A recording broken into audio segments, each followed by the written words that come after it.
Olá, sejam muito bem-vindos a esta nossa análise visual. Hoje, a gente vai fazer uma exploração fascinante e super objetiva de um dos textos mais impactantes da história religiosa, o Livro dos Mártires, de John Foxe. O nosso foco aqui é mergulhar na lendária narrativa de Santo Albano, amplamente reconhecido pela tradição histórica como o primeiro mártir da Britânia. É uma daquelas histórias que atravessa os séculos carregada de muito peso e simbolismo. O nosso grande objetivo hoje é entender exatamente como esse relato foi construído e o que ele de fato representava lá no seu próprio tempo. Certo, vamos mergulhar nisso. Porque, parando para analisar, quase toda a grande narrativa épica geralmente gira em torno de um ponto de virada bem claro, um momento de sacrifício definitivo. E no caso dessa história aqui, tudo se resume a um gesto físico que parece incrivelmente comum, mas que acabou tendo consequências literalmente letais: uma simples troca de roupas.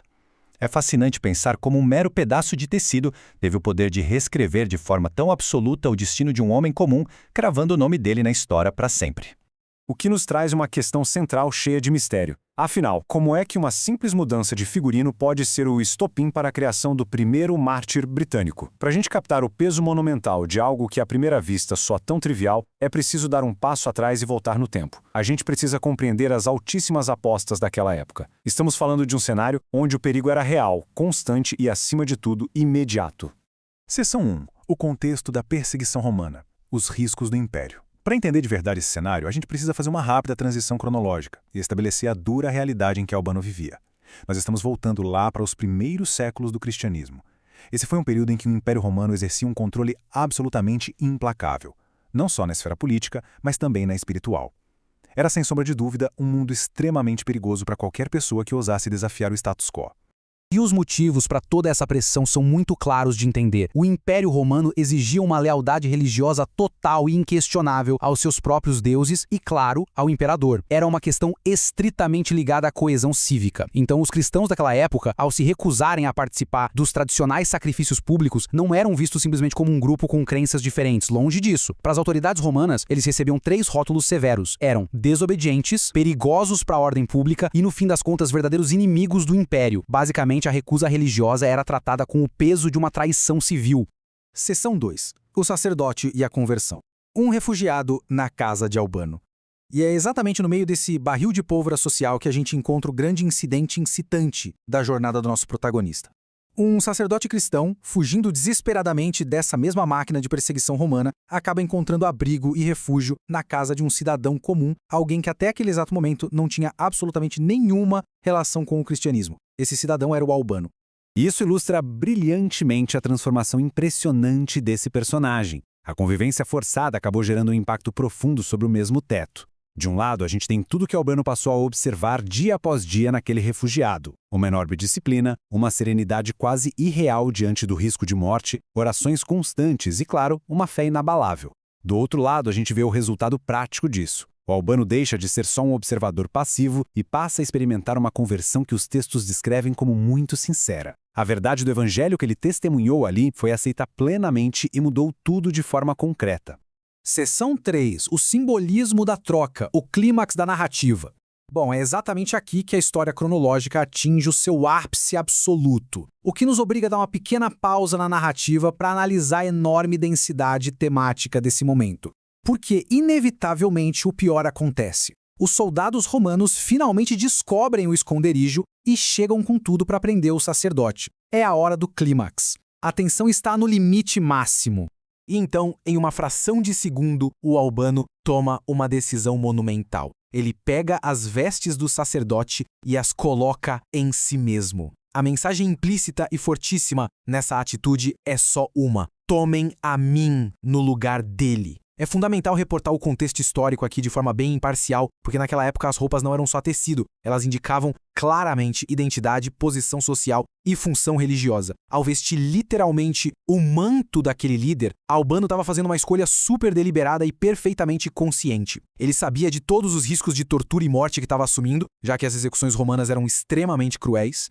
O peso teológico desse ato é simplesmente gigantesco e se resume ao conceito de substituição. Esse é um pilar cristão profundo que envolve assumir o lugar do outro, representando na prática o amor sacrificial, a proteção do inocente e a lealdade colocada muito acima da própria segurança. Na verdade, para o autor John Fox, essa cena não é tratada só como um gesto heróico isolado. Ele descreve isso como o verdadeiro e definitivo nascimento espiritual do Albano. Foi ali, naquele instante de troca, que a fé puramente intelectual dele se materializou em uma ação concreta e irreversível.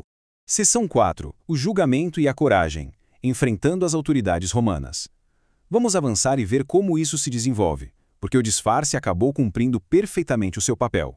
Albano é efetivamente preso no lugar do sacerdote e levado a julgamento. A partir de agora, a narrativa inteira foca de forma intensa no confronto direto e sem filtros com as autoridades e com todo o peso do poder de Roma. Durante o interrogatório, que foi extremamente tenso, os romanos impõem exigências claríssimas para, quem sabe, poupar a vida dele. Ele precisava negar a nova fé, oferecer os tradicionais sacrifícios oficiais aos deuses romanos e abandonar o cristianismo de vez. Contudo, os registros descrevem a postura do Albano de um jeito muito forte. Ele se manteve absolutamente corajoso e resoluto. Ele ficou firme, rejeitando as ofertas das autoridades e permanecendo de forma impressionante, sem qualquer traço de temor, mesmo tendo que encarar de frente as ameaças mais terríveis e imagináveis. Agora, o que é realmente interessante sobre tudo isso é notar essas figuras paralelas e como Fox as utiliza para ampliar o sentido da narrativa principal. Existem registros em algumas tradições que relatam a história lateral de um menino sendo duramente castigado pela sua crença, acompanhado da mãe dele, que ficava ali encorajando o filho a suportar todo aquele sofrimento. O uso dessa história paralela tem um propósito claro: enfatizar que a coragem espiritual e a perseverança operavam com força total até mesmo entre os mais vulneráveis, consolidando aquele grande tema da transmissão da fé dentro da estrutura familiar. Seção 5. Milagres e o martírio. A caminhada final para a execução. Voltando a focar na rota do Albano, o julgamento acaba, sem surpresas, em uma sentença capital. Mas o trajeto em direção ao local da execução é descrito por toda a tradição com uma aura quase que sobrenatural. Albano exibiu uma paz espiritual simplesmente extraordinária. Os relatos contam que ele caminhava orando de forma constante e até cantando salmos, desafiando completamente a lógica do terror iminente.